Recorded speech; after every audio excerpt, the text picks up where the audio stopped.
Welcome to Empirical Peapod.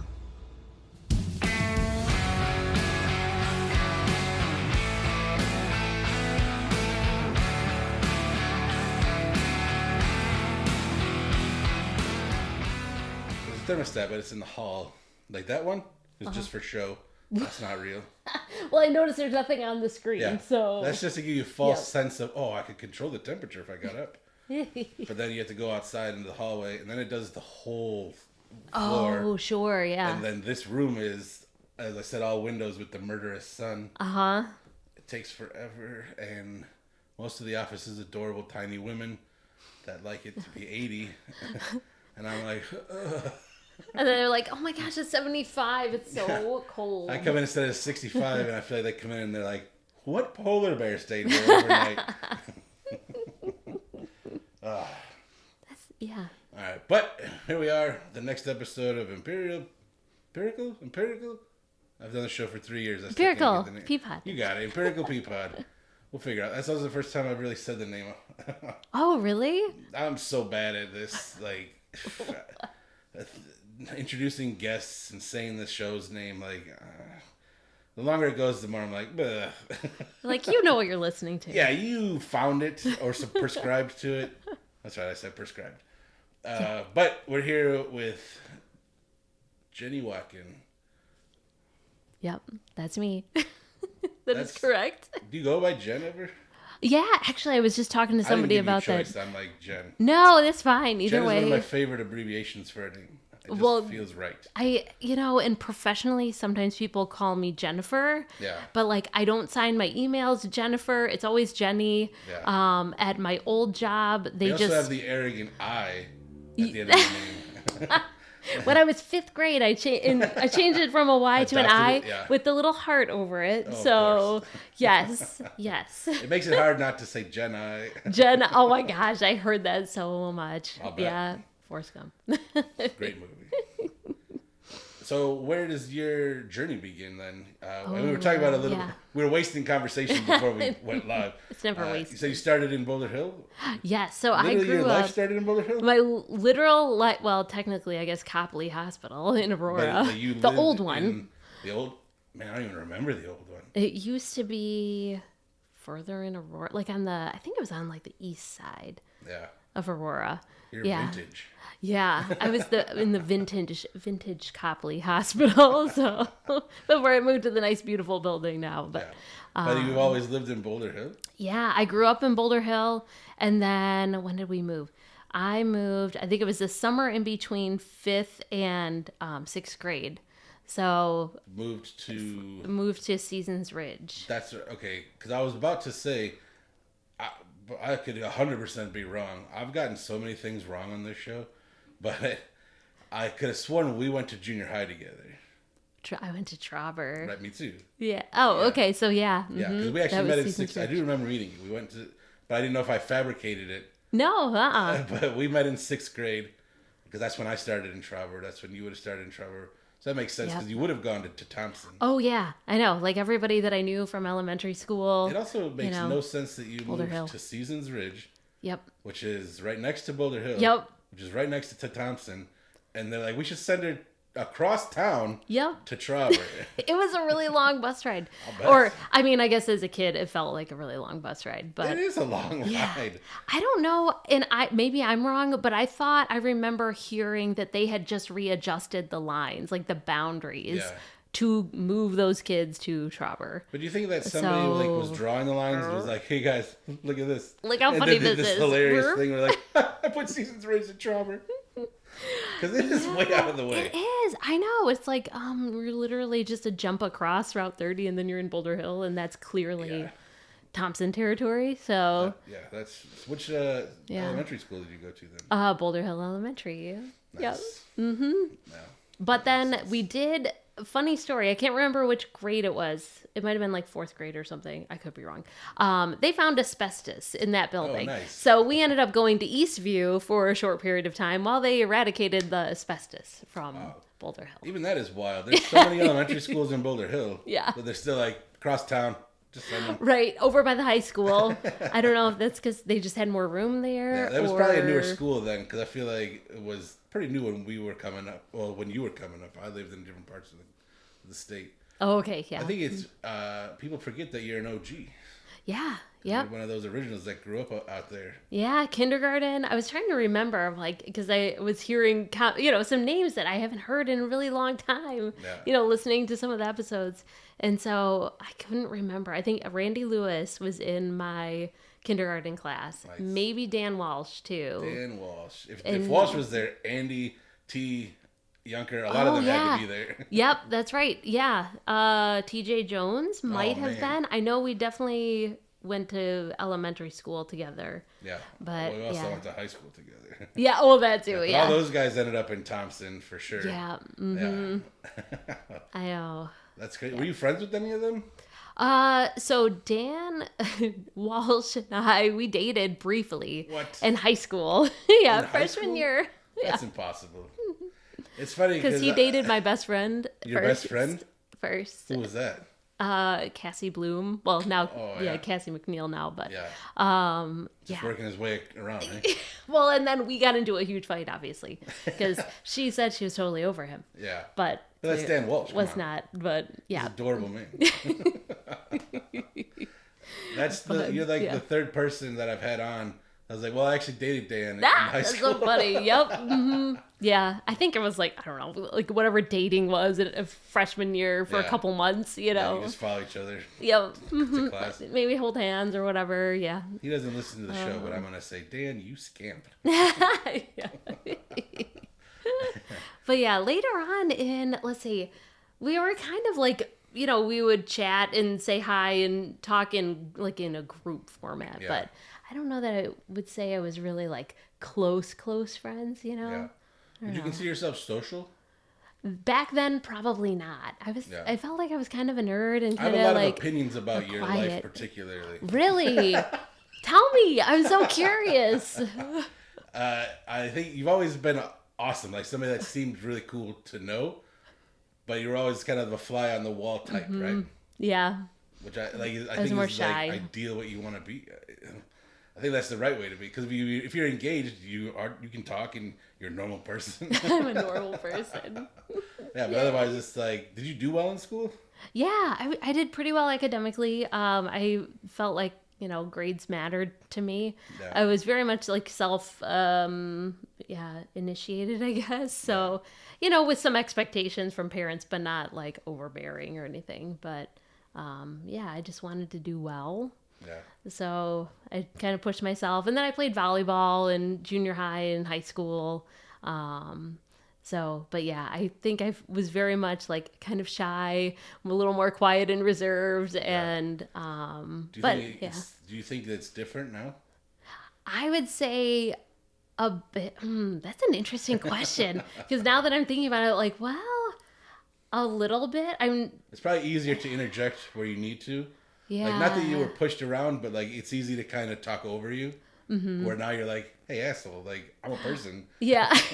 Like, excuse me, I was speaking. Right. No. I would say, like, I'm definitely more comfortable talking to people. Yeah. And it's kind of interesting how, like, being so shy and more quiet as a kid and through high school, now that evolved into me just like talking to people all the time for my job, Yeah. So, but I think definitely like my first job working at Applebee's, if you remember when that came onto the scene, that job I think turned things around for me socially. Yeah. Because it forces you. Yeah. I mean, I started as a hostess, greeting people and whatnot. And then I kind of went through the roles of like being a server, and then I was a bartender for a bit. Does it make you judgy when you go into a restaurant and you see a hostess that's just standing there and can't be bothered, and you're like, bitch, you're supposed to greet us and get us in our seat. What are you doing? I think any job that you work where you're public facing, you probably are going to have some of those judgments, because it's like, how they're supposed to do it. Yeah. Right. And like, I have always been like very much a rule follower. Like my whole life pretty You are a much. nerd. So I know, right? So that's okay though. But yeah, I think when you see like, hey, like what you're supposed to be doing, why aren't you doing that thing? Yeah.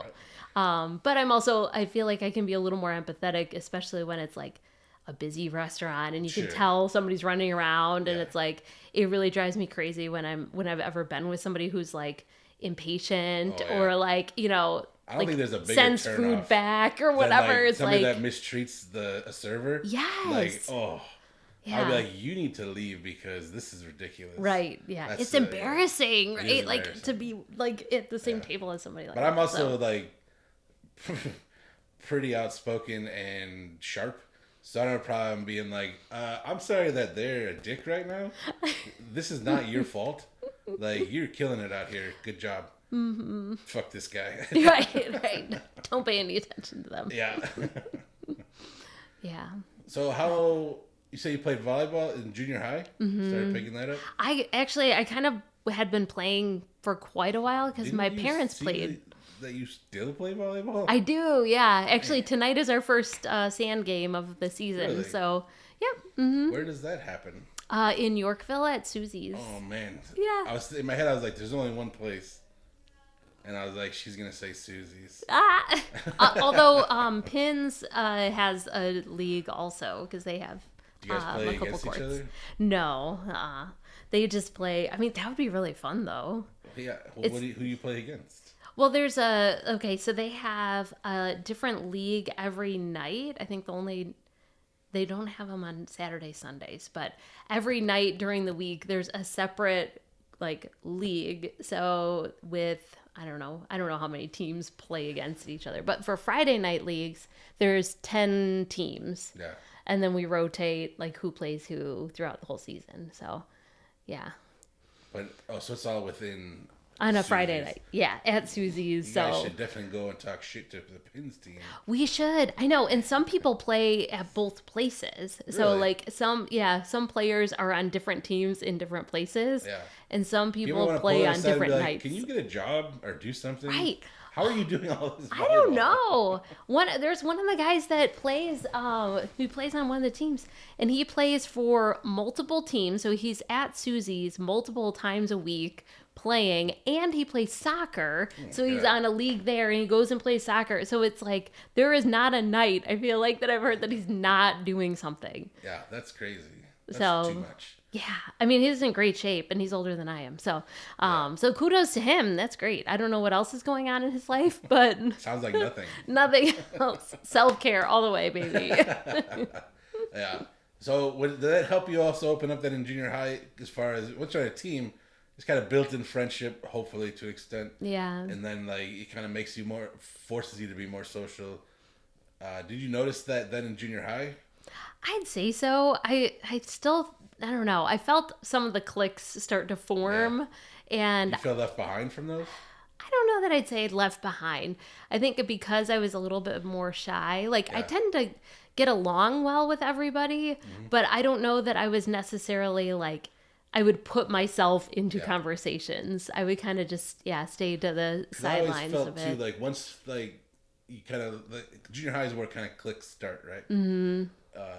And that's just the right time of development. But I never felt like I fit into any clique Yeah, same. at all. Like, Mm-hmm. so it was always weird to me to kind of navigate because I was friends with all kinds of different people. Right, yeah. But I never I feel like I'm sure every asshole feels the same way. Where like my group of friends was just different. Like we just did our own thing.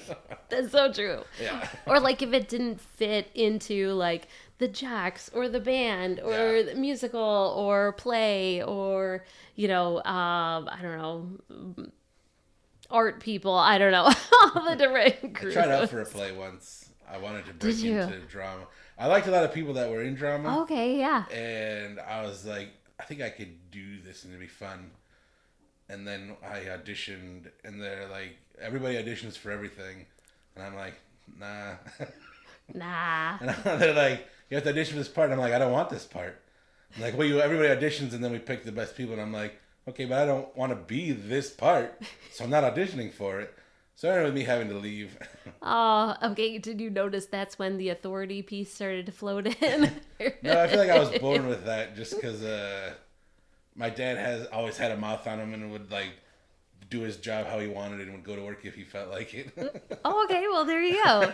See, it's like modeling, right?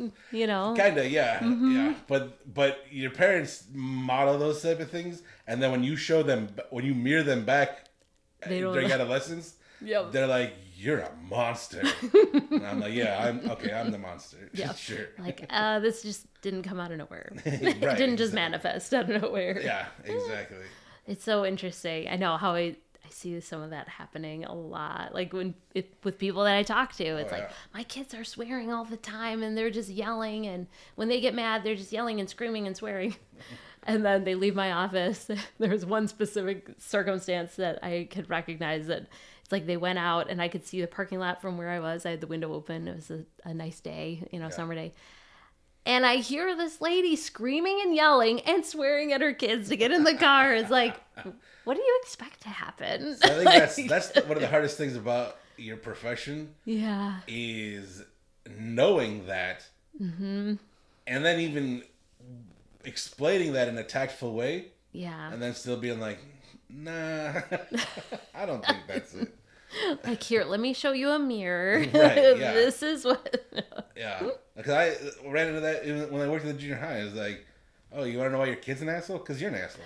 Yeah. Yep. I mean, it's yeah. I think some people just don't have like the ability to have that insight or awareness unless somebody Yeah. else is pointing it out to them. Even then, well, You so know? I've been trying to explain to some people recently is most people are not self-aware. Yeah. You gotta remember that this is a minority. Just because we know a lot of people that are self-aware or working genuinely on their inner person, that is not the norm. No. It's slowly getting bigger, but it is not the norm. Most people are floating through life not thinking about anything. No consequences, no inner monologue. No, it's just dead air between their ears, and they're just on autopilot. George Carlin used to say, "Look at Jerry Springer, the show. The people that are on Jerry Springer are the average Americans. Wow. The below average can't get on the show." So like that's No. That's the bar. that's our litmus test. Oh, isn't that terrifying, right? Yeah, well, that was 20 some years Right, ago, yeah. 30 years ago, and I feel like just recently we've gotten into worse territory. So, like, okay, we had Jerry Springer back then Yeah. as a litmus test. What would you say would be now? Ooh, now there's What would be there's a tough reflection question. of that?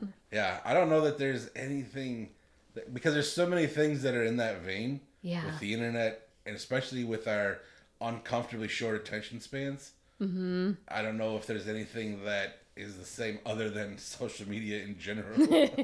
But that one's a double-edged sword because I think it has the potential to heal as much as it has the potential to hurt. Yeah. Like it's a true neutral, and where you can steer it wherever you want. Oh it my to gosh, go. you got to, the extremes on both sides. I think that's the difference is the control is in our hands now of where we want to put a spotlight individually or as whatever groups we're part of.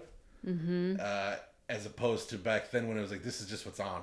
'Cause that was just daytime TV. Right. And you didn't have anywhere else to go. Like if you stayed home from school, you watched The Price is Right. Price is Right. Yep. And eventually you would watch some soap opera or talk show. Yep. Because that was all that was on.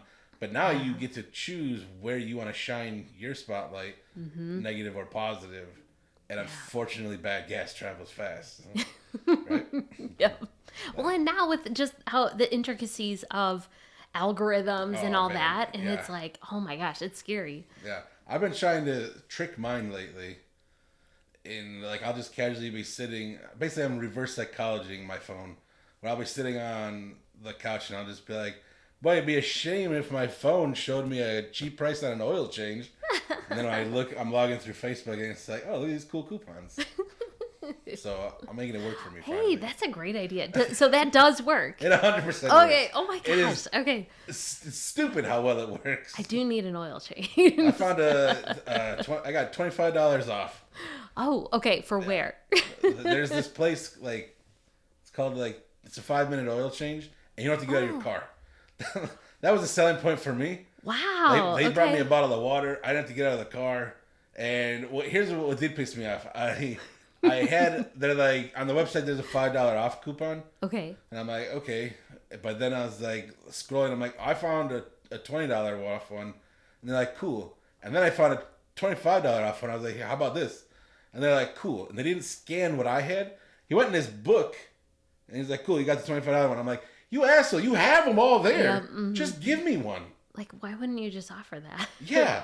Like, why do you care? You could probably drive up business so much if you're like, hey, yeah. you can actually get it for $25 off. And you're not. I don't think that $25 is coming out of your paycheck, bud. Right. And plus, Yeah. if you do that, it's easier to add on windshield wipers and any kind of filters and stuff. Like, be smart. Right. Min max, bro. Yeah. But yeah, definitely if you say something out loud. I know. I just did this to a friend of mine the other day. I'm like, I'm going to screw with your phone. And they were like, what are you talking about? I was like, birdseed, birdseed, birdseed. They're like, no, stop. You're so adorable and innocent. Pete Holmes does a bit about that. So you have to imagine he's recording a comedy special. And so if you're watching it, it's at home. And your phone's out, your Alexa devices are out. Oh, no. And he just starts yelling, giant big dildos, giant dildos, into the microphone for everybody there and everybody that's watching it. Like, you guys are welcome for that. Like, okay, all right, we'll see what pops up now. Do you remember the transition from junior high to high school? It's a bunch of new faces. Yeah. But for you, it's almost like a reunion. Right. It wasn't so bad because it was nice to see people that I hadn't seen for a while. Realistically, it'd only been 3 years, 3 right? years, yeah. Mm-hmm. Yeah. Do you remember that? Like a reunion with anybody specifically? Or is it just kind of like, I know these people, but we don't have to pretend we were friends? I was trying, yeah. It's like because cliques and groups had already probably been established by that point. Like there were definitely people that I had talked to from actually, old school Randy Moore. I don't know if you remember him. Oh, yeah. Right? So he plays volleyball with me. Really? Not on my team, but on a team in the league. Do I look surprised that Randy Moore plays volleyball? No. No. I love Randy. But I guess seeing some people it's and not having surprising that he conversations. plays volleyball. Oh, okay. I'm sure all he right. actually has a great time. Yeah, he seems to have fun. I don't know. Yeah, I really love Randy also because he spent a lot of time with me when I was first learning how to play disc golf. Oh, He was yeah. nice and he's really, really good. Okay. I don't know if he still. I presume he still plays, but he was like really, really high ranked. And he would sit up by the Civic Center, taught me how to huck and how to like build precision and stuff. I'm awful now, but back then I was really good. Okay. I So just I've always played been not too long appreciative. ago. Really, you went Yeah. out disc golfing? Yeah, Did you I go don't to know the Civic much Center? of anything, but I don't know what that one's called. yeah, I went to, there's one in, I think it's Montgomery technically, but it's like Jericho and Orchard. Yeah, that Jericho one's awesome. Yeah, lake area. Yeah. Mm-hmm. It's Lost really a couple pretty. in that lake and the river. Oh, on the back. yeah, They might have changed it, but the back 9 were a pain in the ass. yeah, there's a stream. I know. I got real close to losing one. So, like, Well, it was please nice come because back. we used to find them all the time there too. Yeah. I remember I bet. the first 2 years we never bought them. We just would find them when we'd go there. Like, perfect. I don't have to buy any. Great. Yeah. I didn't realize there were like different sizes and different things that Different weights, different Yeah. lips. Like, it's a whole. Like at first you're just like, why do you have a dozen like golf clubs? And they're like, oh, it's literally exactly like golf clubs. And I only use a driver and a putter. Mm-hmm. But that's just because I'm poor white trash. I think that's like literally what I have. Yeah, that's the best place to Driver start. and Like you're gonna need a driver. You just throw it less for it to be a mid range. Yep. Mm-hmm. But you enjoy disc golf? Yeah, I mean, by I've only yourself? played it a couple times. So No, only I've played with a psychopaths go few. by themselves. What's that? Only psychopaths go by themselves. No, I definitely don't go by myself. Okay. But yeah, I've only gone a handful of times total, probably. But it was a lot of fun, and so I picked it back up. I just played again. I don't know, like a month or so ago, when it was a nice day. Yeah. Oh, that one nice day we had? That was one awesome. nice day. That was I remember awesome. it was a Friday. So, yeah. But yeah, to answer, side note. This went moves way really up. fast all over Yeah. the place. I know. Yeah, tangent left and right. But yeah, I'm trying to think like what that was like coming back. But I think it was like slowly kind of like talking to multiple people from the past and like, you know, just having classes and chatting with people there. And I don't know, I in junior high, I got really attached to Cassie. So she's still my bestie to this day. Nice. So her and Lena, I don't know if you knew Lena, but Cassie and Lena were Lena Krenz. She was a year older. Yeah. And same with Cassie. She was a year older. But yeah, we lived in the same neighborhood when I had moved to Seasons Ridge. Nice. So we rode the bus together all the way to Tropper. So we kind of became, you know, like the Three Musketeers. And then I actually lived next to Posty. Oh, really? So my parents they live next to each other still. Where do you live in the front of there's, you know, when you come in off of the thing next to Boulder Hill, there's the park. Mm-hmm. And then there's that first street, and then it kind of goes around. Because Junker lives right there also. Yes, yeah, he was on the left, like when you're coming in, right? Yeah. To the left. So no, I lived down, kind of you follow Briarcliff down as it made a curve and kind of further back. But like him, obviously, like we would talk and we were neighbors. Mark Lazara, we used to hang out a lot. Mark Lazara. Yeah. I remember he worked at Farm and Fleet for like 100 years. Yep. Mm-hmm. He doesn't anymore. Not anymore. No. I just saw on. It'd be amazing if you heard this. I just saw on LinkedIn he like just celebrated a year or two at his new job. Oh, nice. Which is great because Mark's awesome. Yeah, I haven't talked to him. It's so sad. Like the last time I saw him, it was like at a mutual friend's father's funeral. You know, and it's like, it makes me. See, that one's wild to me because he went to Thompson. Oh, did he? Let's see. I don't know. I feel like he did. I'm trying to remember. I can't remember. I cannot remember meeting Mark in junior high. Mm-hmm. He had. But that doesn't mean he wasn't there. I mean, unless they move at some point. I can't believe you didn't bring a yearbook. No, I did not. I still have them, but I still have mine too. Yeah. I should have. Then I could flip through. But no, he lived behind my cousin. Actually, my cousin lived in the neighborhood, and so we would all hang out together. And my cousin lived. Go to school with us? He was older. He was a few years older. But then my cousin lived next to Brian Frelly. So then he was in the mix from time to time. You know, so he's got the prettiest mustache you've ever seen. Oh, okay. He's had it for a few years now. But what a handsome man. I have not seen him probably since high school. Man, so. I don't think he's on any social media. Otherwise, I'd say go look for his mustache. It feels good to look at. I'm lucky enough to run into him once in a while. And I'm like, oh, I just want to touch it. Such a great mustache. That's so funny. Yeah. But yeah, so we kind of like we developed our own little group, and it's so funny to think back to those days because it was like pre-cell phones, right? Yeah. Like, well, the thing is, you have your neighborhood group. Yeah. Even if you're not friends at school, it's still your clique. Because like I felt the same way. I was in the beginning of or the early days of Fox Chase. Yeah. Where, you know, I lived next to my friend Allison. Aubrey was down there. Zach was across the street. You know, Randy Molisek and Kathy Santo and all these people lived on the street. And we would play all the time. Uh-huh. I don't think any of us would say that we were close at school. In school. But we were close in proximity to life. So we hung out all the time. Right. Yeah. And sometimes it's like people are in different groups. But then you might find each other in the neighborhood and just hang out. So...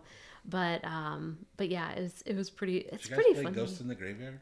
Probably. I know I did for sure with different friends because they lived out in Big Rock on a farm. Cool no, that sounds way better.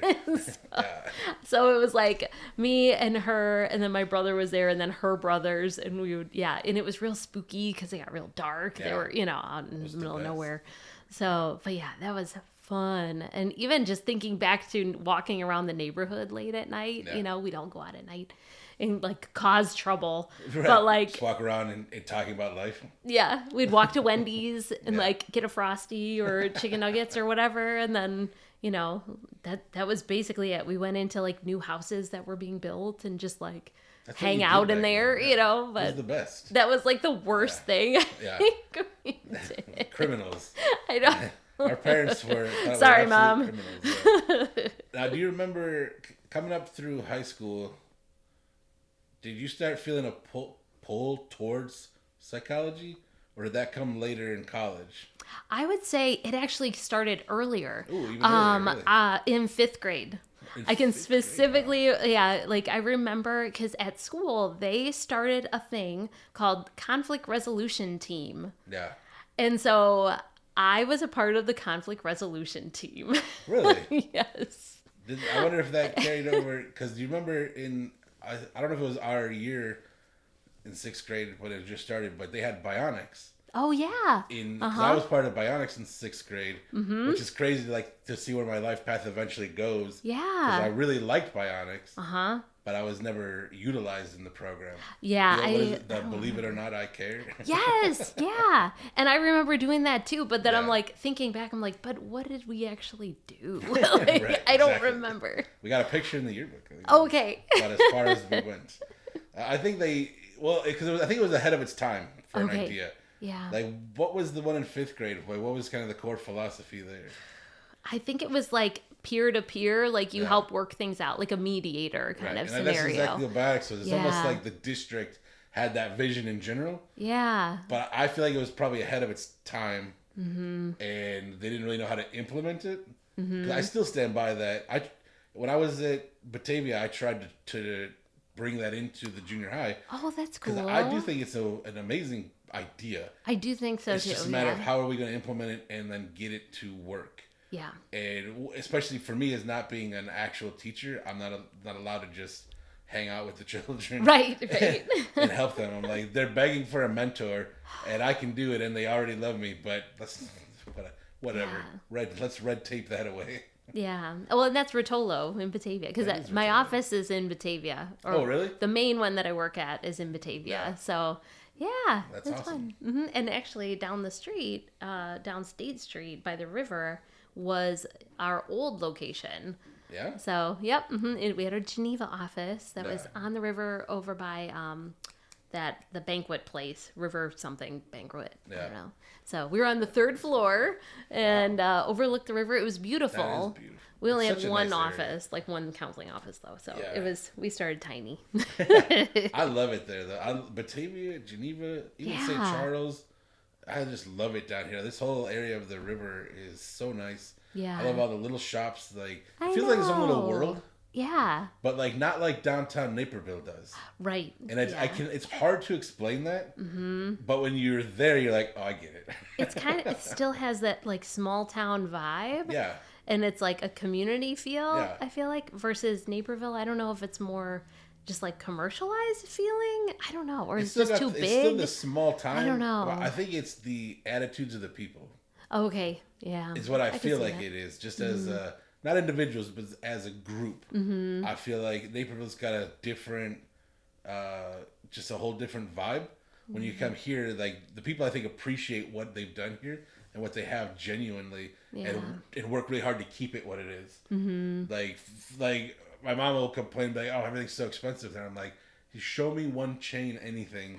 These are all real people in the community trying to give back to the community. Like, yeah, this is what it costs to do that. Right. There's nothing wrong with that. I know. You know, you're gonna sit here and complain that jobs keep getting shipped out, but you don't want to pay what it costs to keep the job here. Yep. I know. Isn't that the truth? Yeah. It's ridiculous. So by 10 years old, you've got your life figured out. I don't know about life figured out, but there was definitely those seeds were being planted. And then I think as I got older, and especially into like probably upper middle school and into high school, it was kind of like myself with some of my friends.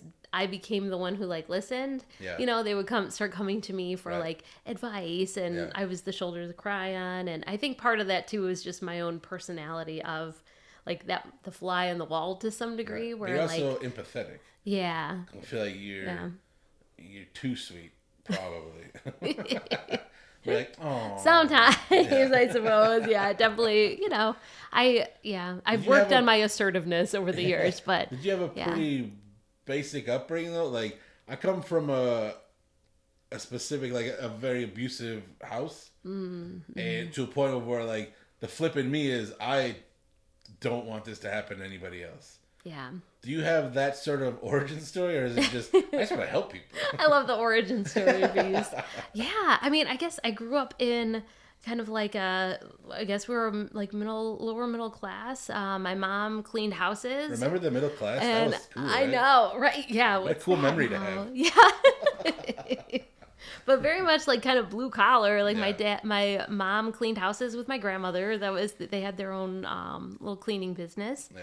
And then my dad was a postal worker. So he was a letter carrier for, I don't even know, 35 to 40 years. So yeah, he did that. And then, just grew up. It was kind of a conservative household. We went to church every Sunday, and my dad had a bit of a temper, so that I remember that pretty distinctly growing up. But Sure. it never got. So there's a difference between having a temper or even like being disciplined and being abused. Right. There was And definitely having a no trauma. abuse. So Yeah. but I definitely remember some of the blow ups and, my dad leaving the house and, feeling a young age, being scared Right. and like worried about what would happen. But Yeah. luckily nothing ever escalated any farther. Right. But sometimes leaving the situation is the right call, right? yeah.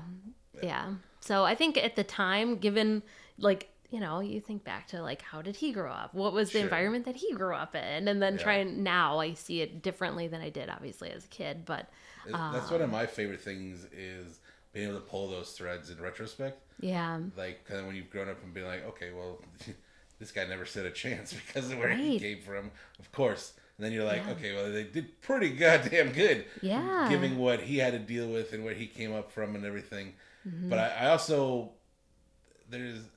I find fascinating is being able to understand something too much to where it's like it's almost like you're taking its effect away from yourself. Where you're like, because I understand distance. it. Yeah. I can 100% see why you're the way you are, but I don't want that to diminish what you're doing to me. Right. Yeah. That's where it gets kind of tough to walk that line. Because you don't want to just give somebody carte blanche to be a jerk. Right. Yeah. You're like, oh, I guess you get a pass for everything then. Yeah, Because exactly. you had a crappy life. Right, yeah. Well, yeah, and that is the balance of like, especially when working with people Right. and you're exploring those things with them, it's like, okay, well, yeah, but it still wasn't fair to you. It Yeah. still wasn't okay, Right. regardless The of goal how is much to be able to empathy sit you them have. down and say that and be like, Yeah. this is like, I'm not saying this is why you're the way you are. I'm saying, does it make sense Yeah. if we attach these two things together? You see how this leads to this, Mm-hmm. right? So that next time you're feeling that well up, you can be like, okay, I know where this is coming from. And then Yeah. now you're making a decision. Now you're taking responsibility for your actions. Mm-hmm. That's growth. Right, absolutely. Yeah. And it's so interesting. I didn't find this out till later in life as an adult. But I guess my dad, when I was a kid, I had written him a note, something about like something having to do with his anger or about how it made me feel or whatever. And he had that note in his Bible for years as a reminder of Yeah. like things that he wanted to work on and Yeah. ways that he wanted to be better. That's amazing. So, and That's he did improve. Like Yeah. as I got older, his temper I feel like got that's the better. kind of thing that you like, know? stops you in your tracks. Yeah. You're like, I don't want to be this guy. Yeah. Yeah. And I don't remember how old I was at the time. Yeah. I forget even how we came across it.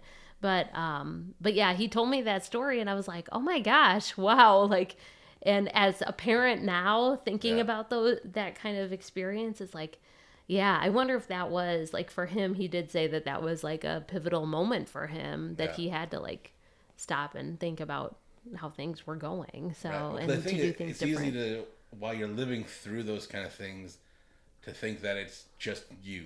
Yeah. Now you're starting to see how it's affecting the family Mm-hmm. because you're the one who's studying anything, but it's 100% the same with, Yeah. I'm sure, your mom, your brother, like in different ways. Everybody's being affected by this. What's that looking like? Yeah. So that's, kudos to him to be able to be like, uh-oh. He could, I mean, in his own way, like at that time, I didn't have that awareness of what was going on, beneath the surface, but he obviously like owned it in some way and, chose differently to, Yeah. do things. So Your first client.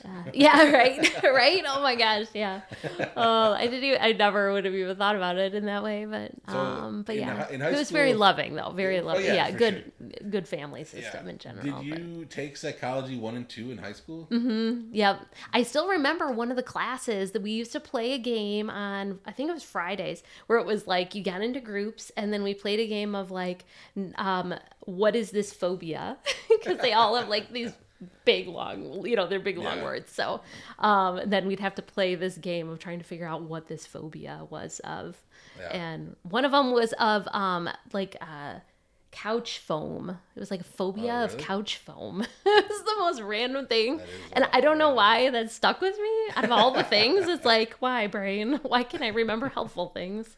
But I still remember that for some reason. Someday you'll be in a game show. It'll be like Slumdog Millionaire. You'll play back to that and you'll be like, couch foam. Couch foam. And by then you won't remember the phobia. You'll just know, remember couch foam. I don't remember the phobia either. So that's not particularly helpful in any way either. Nice. But yeah, definitely took it through high school, and then was there a sociology class in high school? Oh, I don't remember. I took Sec 1 and 2, and I was allowed to go to college level, but I didn't get along well with the teacher. Oh, okay. And because I remember Mike Downard and Marty Reba were in my class, and Marty is too smart. Like, this kid can just keep his head down and just pass everything. He's really highly intelligent. Me and Downard are. I mean, not to put down, but Mike and Downard are me and him. So, but I think I got through that with like a solid low D-. But you passed. But I passed. Well, and I learned everything. That's important. Yeah. I just didn't like the teacher, and it's like jobs these days.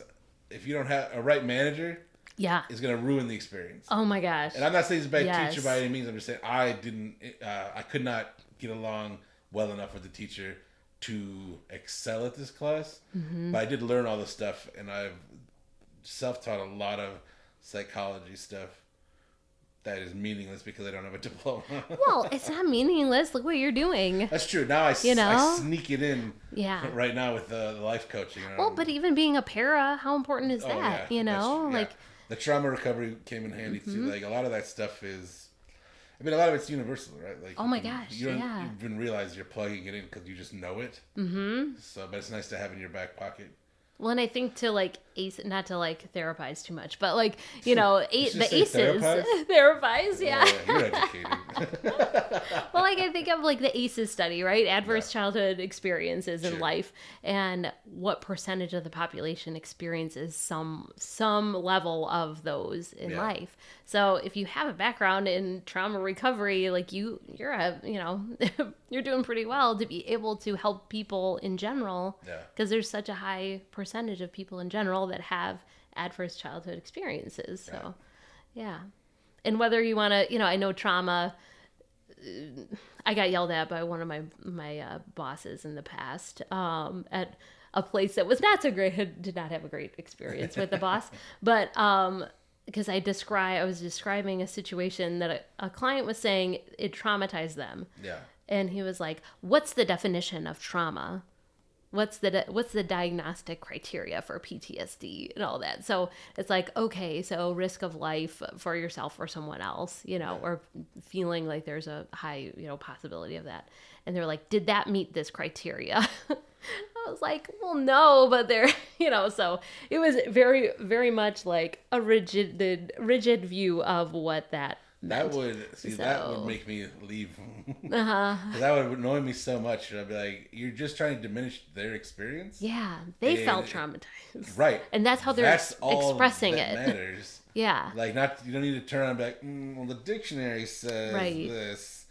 No, that's just how I feel. Right. No wonder you had a bad experience. Oh, gosh, yeah. That's how I felt when I left. Ugh. When I left and went and worked in a private place with just autistic kids. As I was training, it's intensive training, upwards of 8 hours a day, just being dictated to, which is already stupid.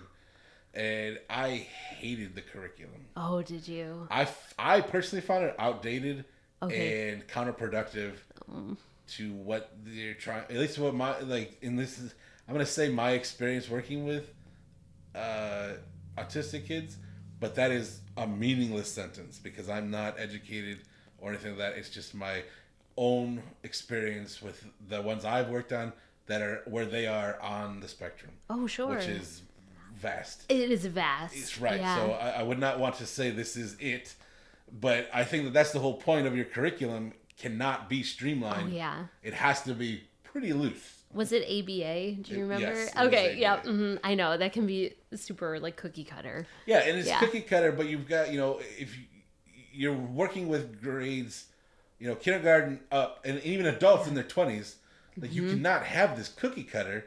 Yeah, there has to be flexibility. Yeah, and even the thing too of like being like, okay, this one kid, they love this one toy, they're fixated on this one toy, and then they turn on, they're like, so we don't let them have it, and I'm like, what do you mean you don't let them have it? Why? And they're like, well, we're trying to get him not fixate on it. I'm like, he's gonna just fixate on something else. Right. Yeah. If this brings him joy, are you even thinking about it? Right. Or it's like, So- how do you also use that as like a reinforcement Right. to help them focus and do what they need to be doing to earn Right. that as a reward? And I'm glad you said reinforcement, because I do not Yeah. like the incentive culture of do this for this. Yeah. Like, I'll give you this if you do this. Like, that's just control.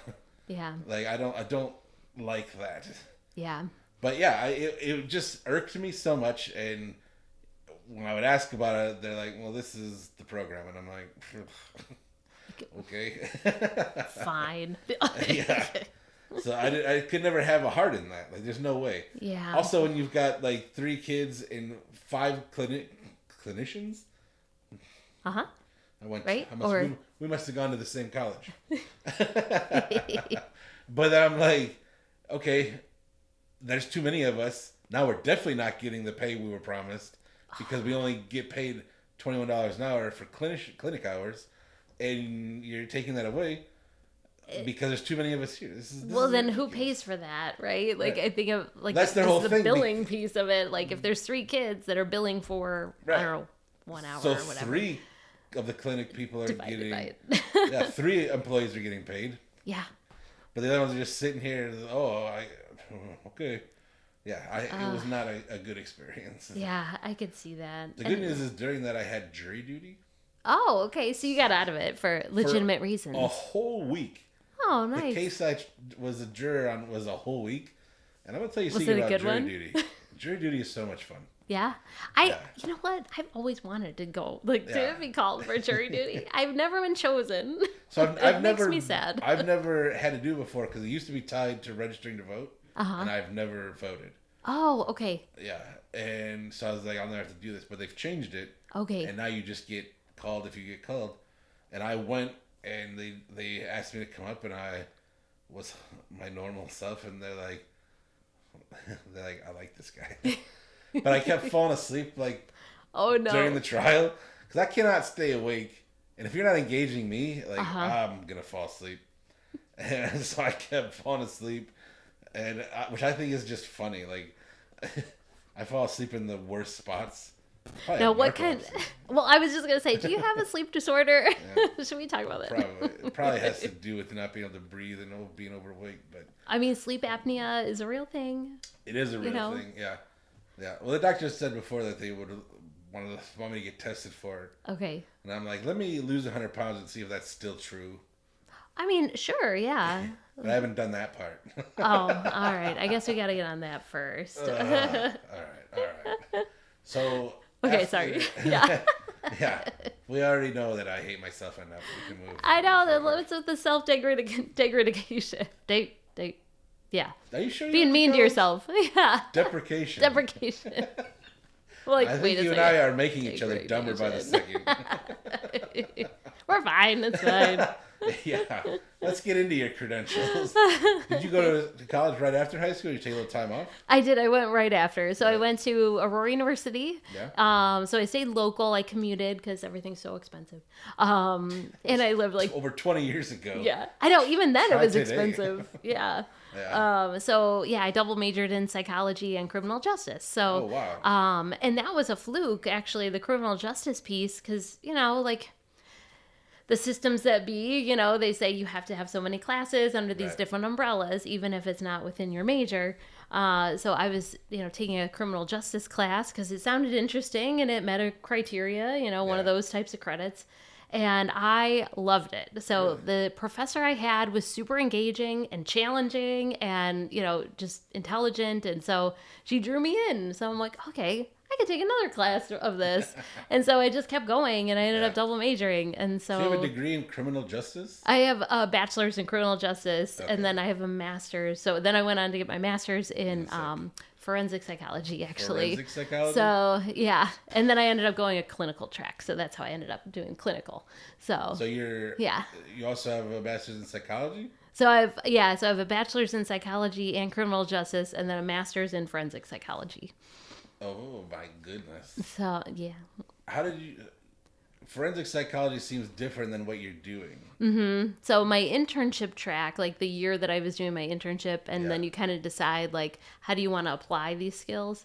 Then I chose a clinical placement. So then I went, like, the therapy route. Because there was, like, corrections that you could get into, or, like, the reason that I went forensics, for one, because I had the double major and I had an interest in both and I couldn't figure out like what I wanted to do with it.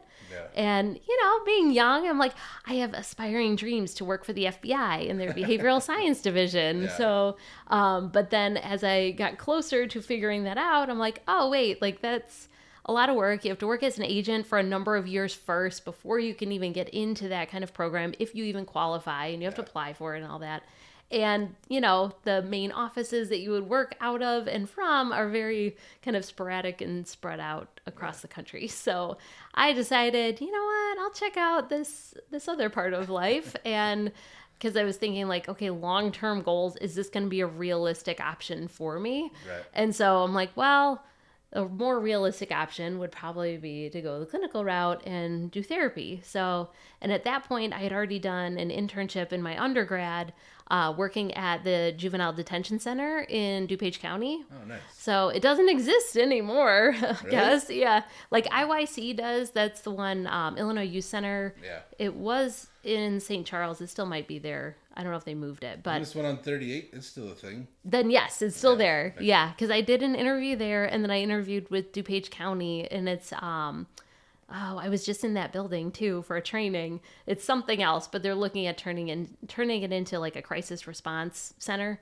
Yeah. But so I ran groups there, and then I do like security checks and stuff. So that was kind of my first break into the therapy world. Yeah. Sounds kind of awesome. It was pretty cool. Yeah. Like I really enjoyed it. And then like going into my next internship, that was where I dove in a lot and did like actual clinical like therapy. Yeah. So that was at a sexual assault center. So I worked with kids and teens that were sexually assaulted or a significant other of someone who experienced that kind of, trauma. That's got to be tough. Yeah, it was rough. It was pretty intense. One of the hardest things about, I was almost going to say what we do, like it's anywhere near in the same realm. One of the hard things about these sorts of practices is being able to not carry it with you, right? Yeah. What does your practice look like to make sure that you're not taking stuff with you? It was definitely a work in progress at the very beginning. So well, especially because you're empathetic is why you're in it. Yeah. And then when you're dealing with kids, it's so easy to take it so personally and be like, God damn it, this should not be happening to anybody, let alone your children. Right. Yeah.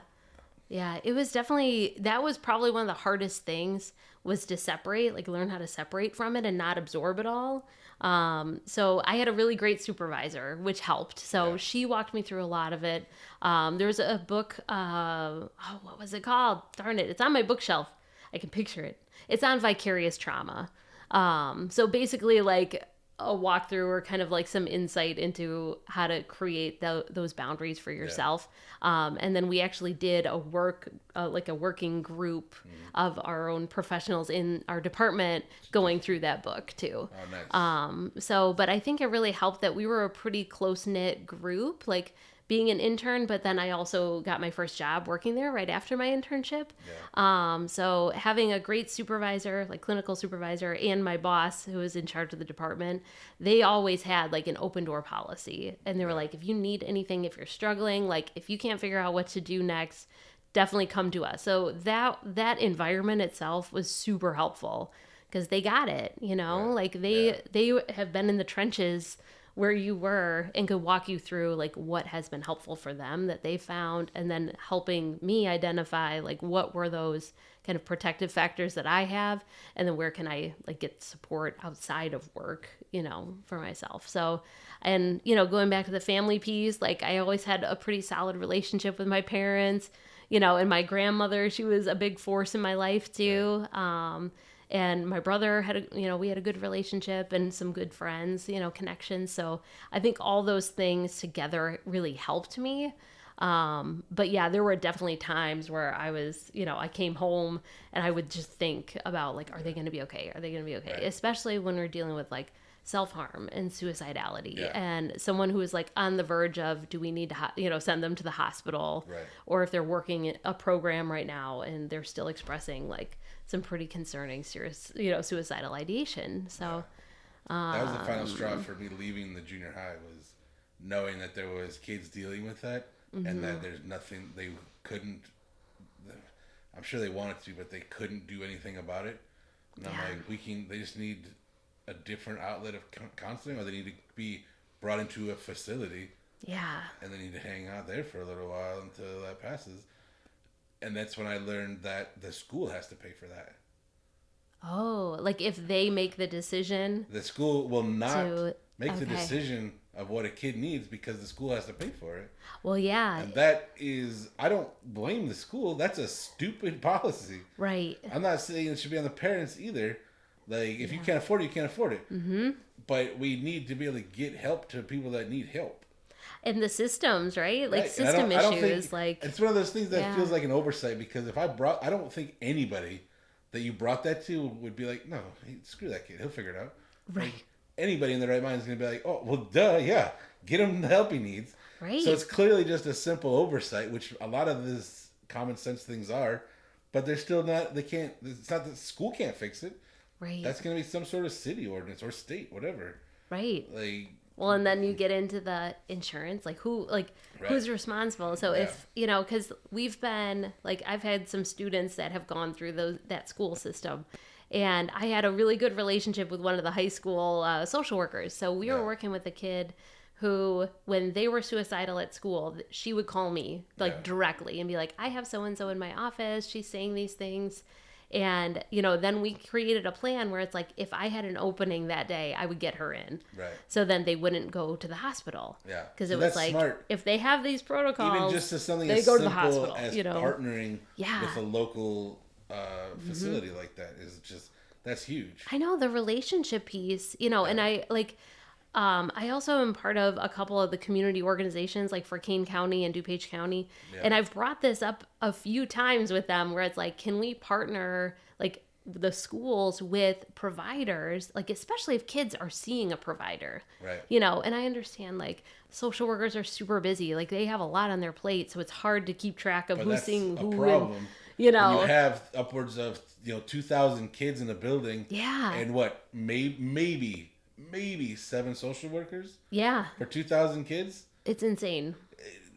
There's gonna be they can do a lot, don't get me wrong, but there's gonna be those ones that slip through the cracks. That's where this kind of program we're talking about would really shine, because of those. Even if it's only 5 to 20 that fall through the cracks, that can go right to the facility that you're partnered with, because that's beyond a social worker anyway. Well, and there's so many practices, like private practices, that have trouble filling spots during the daytime. Right. Yeah. Where it's like, hey, if we create this partnership, either I can come on site. Like, and that was when I started with the place that I'm with now. I used to go out to schools and meet with kids there. So at Montini Catholic High School and St. Francis. So I used to see kids there because like they had a social worker, but like she wasn't in the same kind of role, right? She would see them briefly, but that was it. And so we worked it out where it was like one day a week I would go out there and I would see these kids that were kind of like, we would talk and they were like, hey, I think they could use something.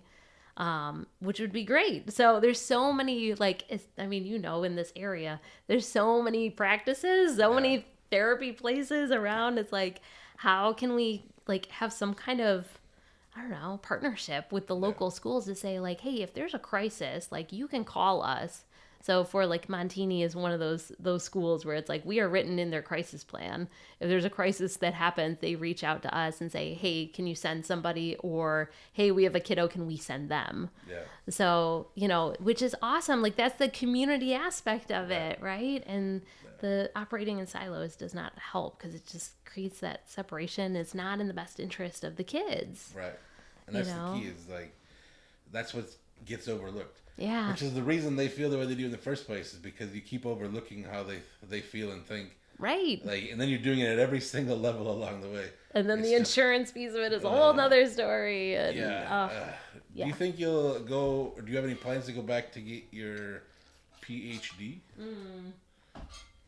I've thought about it. But for one, it's really expensive. For two, I feel like I'm doing everything I want to be doing at the level that I'm at. So other than taking on, crushing debt again, Well, I don't know that it offers much. You sound a little socialist all of a sudden. If you want to be a good American, you're going to need that crushing debt. Right. Is your schooling all paid off at this point? It is finally. So I actually ended up staying at the old job that I really didn't like up until I could pay off my student loans. And then, like, within months of paying that off, I left. So I put in my notice. I'm like, okay, bye. Yeah, counting down the days. When I got close, I'm like, oh, it's coming. Okay, great. And it sucks because it's not about, like, the clients. Like, I love doing the work no matter where I am, But it was definitely about who's in charge. Right. And the policies and the way they do things. It's so frustrating. Because you get into something because you love it. Yeah. And a bad boss will kill your passion for it. Mm-hmm. Or at least it's like, man, if you would just leave me alone, I could do my job and it'd be great. I know. But like some people just, that ego piece is insane. Oh my gosh. It's even weirder when you work in a place where the whole point is to control that ego or try to get past it. And you're still leaning into it? But, oh my gosh. Come on. I have a funny story. So when I had first gotten hired at this place, and the reason I switched because I had known someone who had just started there, and she said, "Hey, they're looking for more therapists." And I was her reference for when she got hired because we had worked together at the practice that I'm at now, but it was part-time for both of us. So, so I was her reference, and then they contacted me and they were like, hey, you want to, move over here? And they offered me decent compensation. I was like, okay, this will be great. I can pay off my student loans and I could stay where I was at still. But I ended up doing full-time hours for them and then part-time hours for the place I'm at now. But within the first week, I was meeting with the medical director, who's the psychiatrist. He's the owner of the practice. And then a couple other staff members. One of the therapists was in there too. And he's sitting there, we're chatting, and he's opening his mail and he opens this card. It just says asshole and nothing inside. And he was like, huh, okay. And then they start talking about who it could be and blah, blah. And he's checking the envelope. And I'm like, that should have been a red flag right there. Someone is going out of their way to send him a card that just says asshole. In the mail. In the mail. Yeah. And I was to buy a stamp and everything. Right. I know. Yeah. But back then it was cheaper. So, but yeah, it was super interesting. And then there were little red flags along the way. And then my therapist friend ended up leaving because of their policies, and she had serious back problems, so she couldn't do the long hours that they wanted her to do. So she just said, well, I gotta leave. So I ended up staying though for 3 years, I think it was, so enough to pay off my student loans. But oh my gosh, it was a place that you're supposed to embrace and really support mental health. To have someone in a position who's running that organization, clearly not. It was rough, but it taught me a lesson, and I'm very grateful that I ended up having my first job first, so I knew that it didn't have to be this way. So there's no way to not have your first job first. Yeah. Just so we're clear. I was really glad that I ended up working where I was at, and then I ended up having to leave there. It was a nonprofit. and it was an hour away, and so I just couldn't survive, especially with crushing debt. So so I ended up having to leave there, but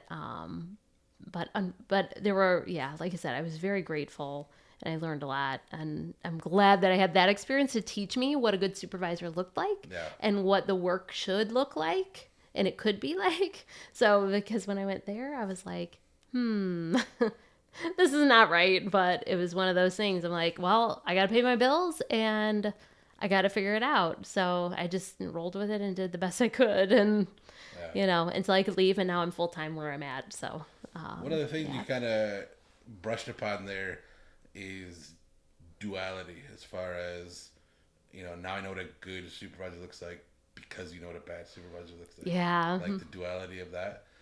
Do you lean into that in your practice, as far as because sometimes people come to you in the absolute pits, but you need to be in the pits to know what that high is as well, like the opposite of the pits. So because life is kind of fluctuates up and down, right? And otherwise it would just be a straight, and nothing would be, there would be no emotion. Right, you'd feel nothing. It would just be that flat, whatever, stagnant, no peaks or valleys. So granted, you don't want the valleys to hurt. Right. But they are just as important as the peaks, right? Yeah, for sure. And it's hard to get people to that's what you're trying to get them to see. Is they, I'll sit with you in this, but this is passing, and that's the important piece. Yeah. It's like we're riding the wave. Exactly. Because the farther I got, and the more I thought about sitting in depression, was I want to take this as deep as I can. Because usually when it comes up, it creates anxiety, and you just want to feel normal again. But I'm way too much of a thinker. Because I love Buddhism and a lot of Western and Eastern philosophy and all kinds of ridiculous things. Anything I can wrap my brain around, I absolutely love. And one of the principles has always been non-attachment. And I think it's one of the things that we misunderstand, because it's not a matter of just not attaching to stuff. It's not getting stuck. Yeah. We talked before we got on, we were talking about letting things be what they are and enjoying them for what they are. But we as human beings see everything as in this forever scope. Yeah. Every experience we experience is forever, or it's a failure. Yeah. If you started a business and had it for 5 years and then decided you want to do it anymore, failed business, right? Mm-hmm. But that's not the case at all. No. You had these amazing 5 years of a successful business. Relationship too. You have this relationship, and it's successful for as long as it is, and then for whatever reason it isn't. That's not a failed relationship. Right. It's served its purpose. I understand it gets complex when you bring emotions and stuff into it, and one party wanting to keep going, the other party feeling different. But that's not changing the core thing, is that it's still a positive experience overall. Right. And I think that that's one of the things that is overlooked. That's why I like to do the opposite, and I want to get as attached and deep as possible, because once we get, I feel like that helps get through those valleys, and then you can go back and be all right, I'm not holding on to it now that it's passed. Yeah. I want to be, it's almost like I'm slowly strangling it by okay, you want to get down, let's get down. And then once it's gone, I'm like, oh, okay. It's how bad can I feel about this thing? That's why I love depressing movies. They're my favorite. They just evoke so much emotion. And you can, it's crazy to think that somebody could say a line in a specific situation and it could just make you bawl your eyes out. Oh, yeah. It's insane to think that. I know. But it happens so easy. Or music, or, something that you can...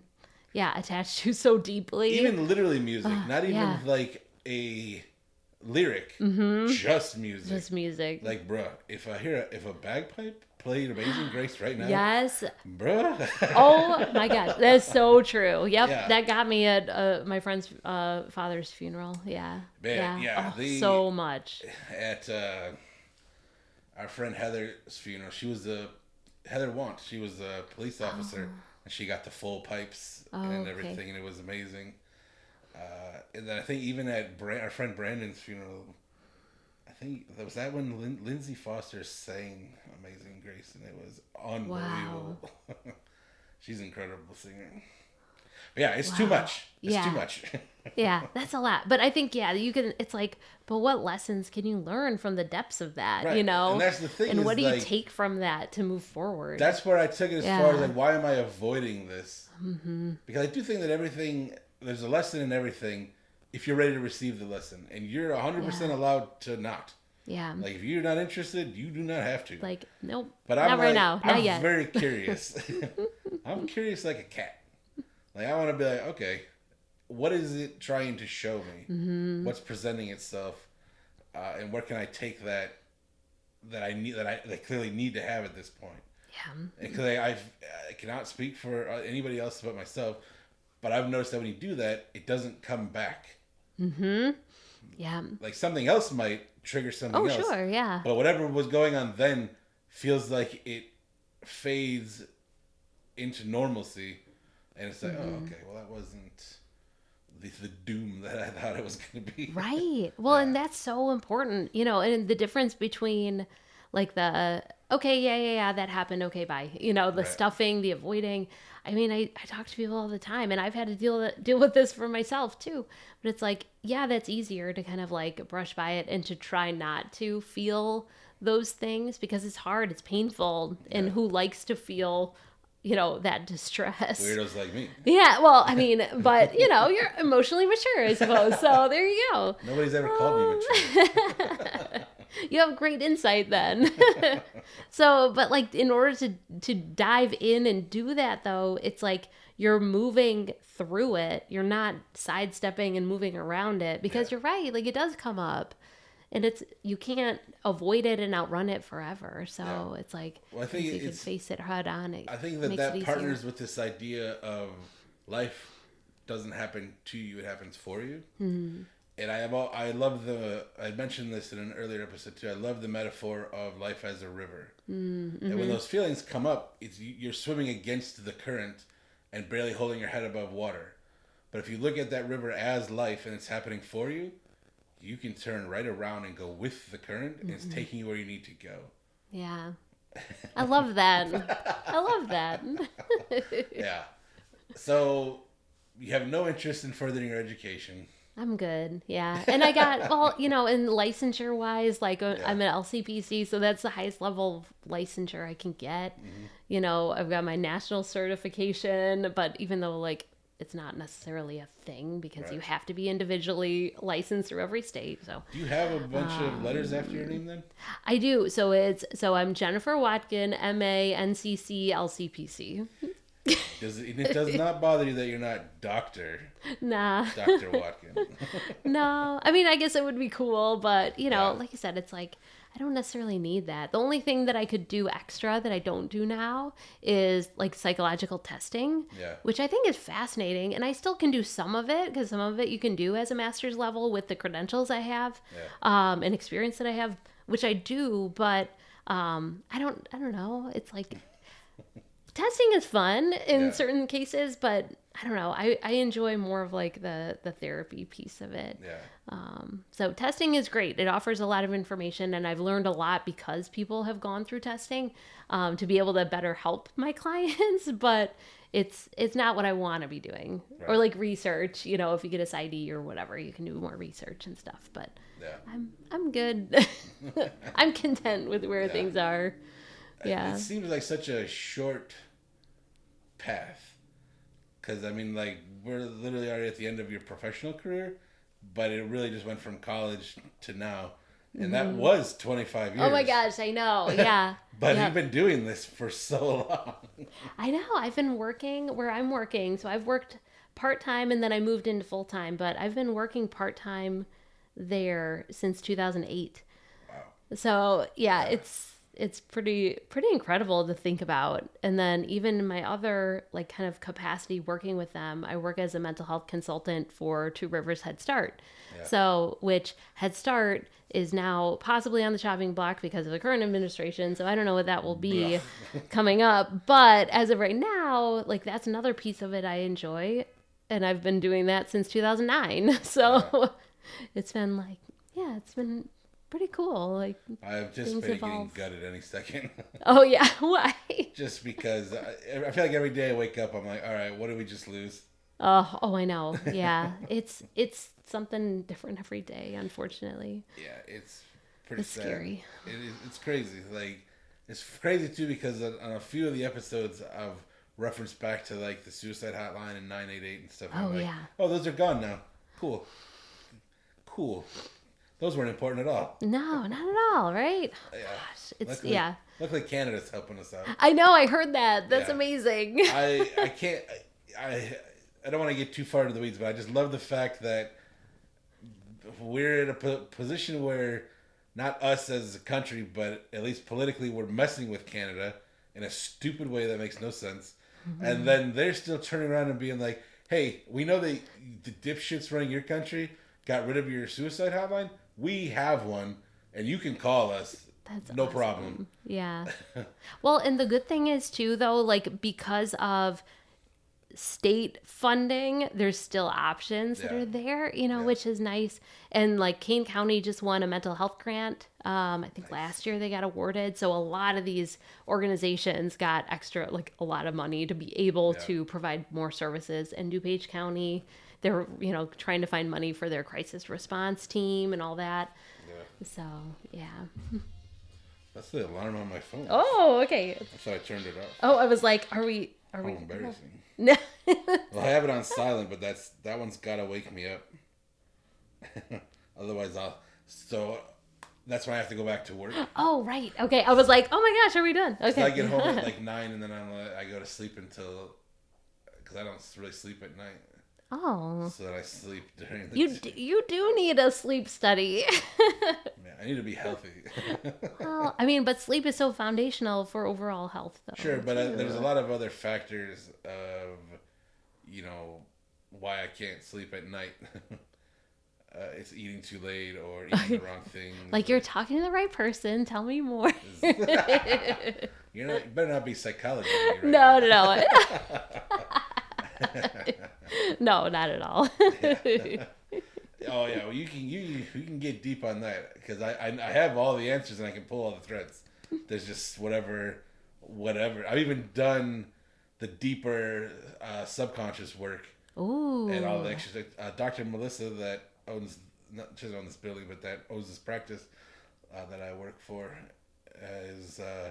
she does a lot of really cool stuff like that. My friend Ashley does like past life regressions. I've gotten some information about past life stuff. Like, it gets pretty incredible. That is so fascinating. Yeah, it's starting to bleed through also with my friend Katie Leeser, who's amazing, is getting really deep into astrology. And that's starting to pull up some of that stuff also. Like,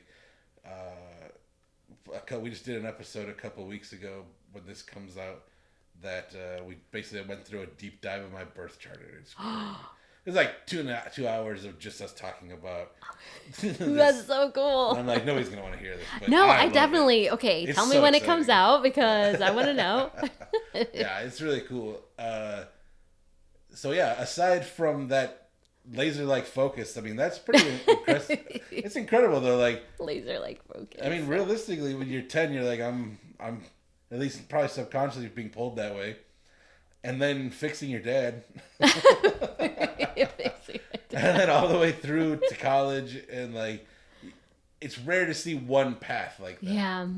Yeah. I mean, and I would say the job that I have though, like, yes, I do therapy and stuff, but I also supervise our clinical interns. So I feel like I get to wear different hats. So it's like, I get to supervise interns and help like mentor people. And that's always been a passion of mine too, ever since I was at my first job. Yeah. So it's like, I get to do that. I get to be part of like these community groups and help with their different initiatives. We're working in DuPage County right now to establish like it's like a texting thing for parents of teenagers where it's like information for you as a parent to know, information for your kid to know on mental health. So it's kind of like, how do we bring more information and more, support without going kind of like, oh, just go to therapy, you know, because not everybody has access to that. And nor does it always, you know, work for people, and it's not always a good fit for everybody. So, have you ever run into any walls of therapy? Because like we were alluding to earlier, to insurance is an issue. Oh my gosh, all the nightmare. time. Oh yeah, and I do that too for our practice too.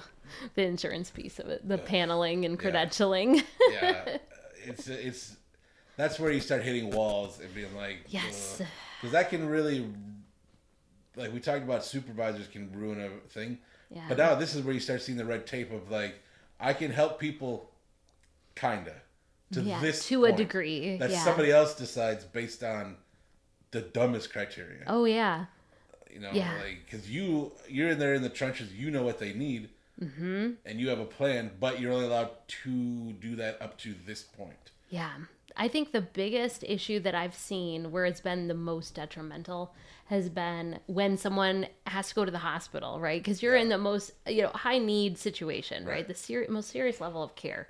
And then the best path forward is to drop down to PHP, so partial hospitalization. So then ideally you're in that program for 4 to 6 weeks generally is what they typically would recommend, and then drop down to IOP. So it's kind of like full, you know, go to 5 days a week, kind of a school day traditionally, and then IOP is like a few days a week for like 3 hours at a time. So, and then you move into traditional outpatient therapy like once a week, you know, where they would come to see me.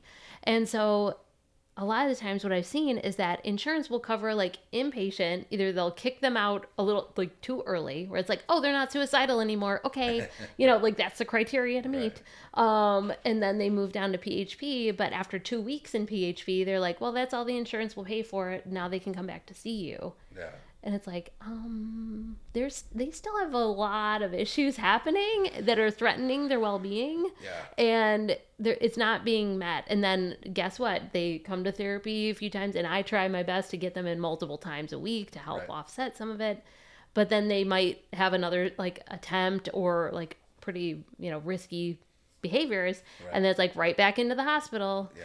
You know? And so it's like you go right through that loop, and it's like the insurance becomes a barrier. And even talking to caseworkers, you know, they're like, well, I get it, but they only have this many benefits and all that. So it's like, okay, well then F me, I guess. Like, what am I supposed to do? The whole thing should be wiped. Yeah. And people should just get what they need. And then just like the high deductible. So like I just started seeing a new client, and it's like, oh, well, they've got, you know, like a $4,000 deductible. So it's like, hey, I have insurance. And it says, you know, $25 copay on my card. And then it's like, yeah, but you have to pay this much per session until you meet that mark. And then you only pay $25. Yeah. So in those situations, it's like, okay, well, here's our sliding fee scale. Let's look at that, because usually I can get them under a sliding fee scale for self-pay at a cheaper rate than they would through insurance. Yeah, that's crazy.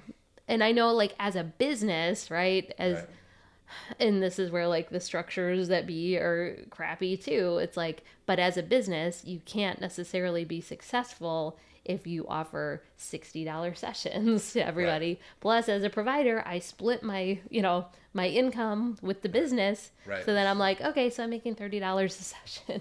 Right, that's where it gets tough, though, is because, you know, these are the things that people get into to help people. Yeah. But you also have to live a life. Yeah. There's one of the things I struggled with a lot too, is like, I want to help people. I feel weird about even charging in the first place. I know. It's one of the reasons I didn't pan out with the trauma recovery is because like I couldn't. You can't just sit and let people come to you and do it for free. I know. I'm a terrible business person. I hate collecting money. Yeah. But that's also why I like not doing it on my own and being part of a company. Yeah. Or say, hey man, my hands are tied. Right. Yeah. Well, even like a lot of times they give us, the clinicians, some discretion too. So like when people cancel, like I am terrible at charging people for no-shows and cancellations. No-shows a little bit easier depending on the situation. But if it's like a late cancel, we're supposed to charge, right? But like if I know what's going on in their life, Right. and it's like, okay, I can make some accommodations, like you don't have to pay, but then I'm like, well, I'm out that money, Yeah. so, That's where it's an insane line, because again, Yeah. you get into it to help, Uh-huh. but then there's so many factors of it's me or them now, I know. and then but it's like, but I still want to help, and then you're screwing yourself. Yep. But at the end of the day, you're the one who's still got to make a living to be able to help. But then by screwing yourself, you're building the resentment towards the clients. It gets a little tricky. Yeah. Well, and a lot of times, and I know some practices are set up differently, but I know for our practice, it's like the only way I get paid is if they pay their bills or the insurance pays the bill, know. Yeah. And I know some practices, from talking to other people, like they get a straight, this much money per session that they have. Yeah. So, and I don't know if there's any caveats on that, but for me, it's like what I bring in and what I get from clients, like that's the income that I get split, know. So like I just had to, consider sending a client to collections because it's been years and years and they have a $1,400 bill. So Wow. it's been years. And so me and our billing person have been talking about it. I'm like, okay, well, try this. Okay, try this. I've tried to contact them. They've tried to contact them several times, and they get monthly invoices and write in red, like you need to pay, there's something like I've even told this client, like even $20 a month, like just show that you're making an effort and then we won't send you to collections because I really don't want to have to do that.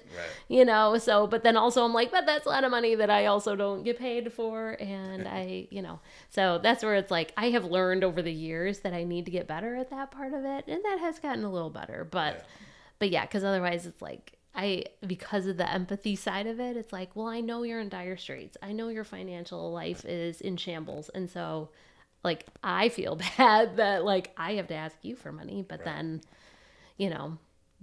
should I be put into that situation because I'm so empathetic to your situation? That's the thing is, you feel bad, but then sometimes you feel taken advantage of. Yeah, that's the flip side of it too, where it's like, okay, because that's how every system works. Some people are genuine, and some people are less genuine.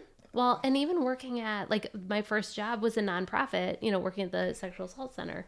And so they didn't pay for sessions. So there was no money involved in anything. It was straight grant funded. Yeah. And so, like, they didn't have to pay for anything. No, even cancellations, no shows, nothing. There was no financial involvement. So, like, that part of it was really great. And I think that's probably why I suck so much at the business side, is because I learned that system and came up through there, very client-centered, and do what they need and, take care of them in whatever ways, help find them resources. And but I also had a tremendous amount of cancellations, like late cancels and no-shows. I think partially, well, for one, it's the type of work, right? Like, it's really hard work to do. But also, when other things came up, then it was like, oh, we can let this go, and there's no consequence for it. Well, that's one of the things that Melissa's really instilled in me that I am 100% on board with. Finally, is that you can't give services like this away for free because people won't value them. Yeah. Mm-hmm. And you it's that old, you get what you pay for. Yeah. Like, when you've invested that kind of money into an hour of a professional's time, you're getting an hour of that professional's time. Yeah. And it's going to mean something to you, as opposed to like, oh, let's just sit down and have a conversation for free. Right. Like, it's not like you can go get coffee with a friend for that. Right, exactly. Like, so I get it eventually. Yeah, it's important. I know. And I even talked to my boss about that. I'm like, can we have like even a $10 like late cancel fee or something? But nope, they couldn't do it. I mean, it's just, because of the type of grant and the services that were offered. Like, nope, that just wasn't a thing. But they recognized it was a problem. But, it's good and bad. I still got to give therapy for free to a lot of people who wouldn't normally have gotten it, though. So, which is, that's the rewarding part for sure. Yeah, but then I also got paid really crappy because it was nonprofit, right?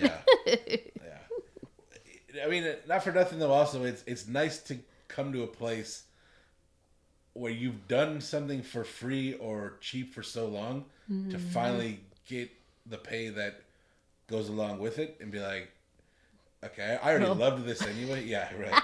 You hope. What does that mean? Yeah. But no. We'll get there. Eventually. Yeah. But yeah, that's true. Yeah. And I will I know, say, I always feel weird every time I get a paycheck. I'm like, for life coaching. Okay. hey, it's I love it. valuable. And I think it is incredibly valuable and helpful. Yeah. But it's still like, it's just crazy to me. It was the same way like when I worked in the school. I get to hang out with junior high kids and they're paying me for it. This is stupid. But see, you know what? That's tapping into like, you know what works for you and you know what you love. Right. You know, like what's. I spent so many years just trying to chase a paycheck. Yeah. Instead of like, because I've never been a career guy. Mm-hmm. I've never had a drive to like, oh, I'll just do this. I'm always like, I just want a job that doesn't feel like it's killing me. Yeah. And that I don't need to. I want to feel like I'm doing something that matters, but I don't care if I'm changing the world. Mm-hmm. I just want to do something that I care about. Mm-hmm. I keep the bar pretty low. But you know what's funny though? Like on the flip side of that, there's definitely been days where I have struggled and I'm like, oh my gosh, am I actually doing any good? Or like, you know, if a client's really struggling or they've had a, you know, there's been just patterns of like things that aren't going well, right? Yeah. And then it's like, oh, what should I, like, this is so stressful. Like there's such high pressure because you're working with people's lives. Like you are trying to make a difference in people's lives. And so like having those thoughts of like, well, should I just go and like work at, you know, work retail and then take all the pressure away and then I can just go and do something mindless. Buddy, and that's a easy, whole other you ball know, of pressure. But though. then, but then I'm like, no, you know, so. That's one of the arguments I have with people when they're like, can't believe these people at McDonald's are making $15 an hour. And I'm like, I still don't want to work there. Right, yeah. Do you want to work there? I don't know why you think it's such an easy job. Go do it for a day. Mm-hmm. I dare you. Yeah. I would much rather do what I'm doing. Yeah. Yeah, I know. Yeah. What was I going to say? Something you had said reminded me of something, but then I lost it. It'll come back. I'm so glad you brought it up. I'm sorry. Edit it out. Cut. I do the least amount of edits as possible. I can keep it raw. Mm-hmm. So that's a lot of schooling. And you've had this kind of at least semi-laser focus through your whole life. It doesn't seem like it leaves much time for personal life. Fun. Right, yeah. Yeah, like, we know that you like volleyball. Mm-hmm. Did you play volleyball in college or no? No, not in college. Well, for fun. Like, more rec, you know. So I did play, let's see, when did that start? I'm trying to remember when I started, like, indoor and stuff. So I did play indoor for a while through a rec league, you know, for a number of years. And then I got into sand. So, and then just this past year and a half, I've been doing both. So I play indoor and sand. So, do you prefer sand or they're both good? They're both good. They're unique in different ways. Yeah. Like I love the sand, because it's at Susie's, so you can eat pizza and drink and, you know, just hang out with people. Oh, that's the part I would probably dislike. Oh, why? All the people that go to Susie's.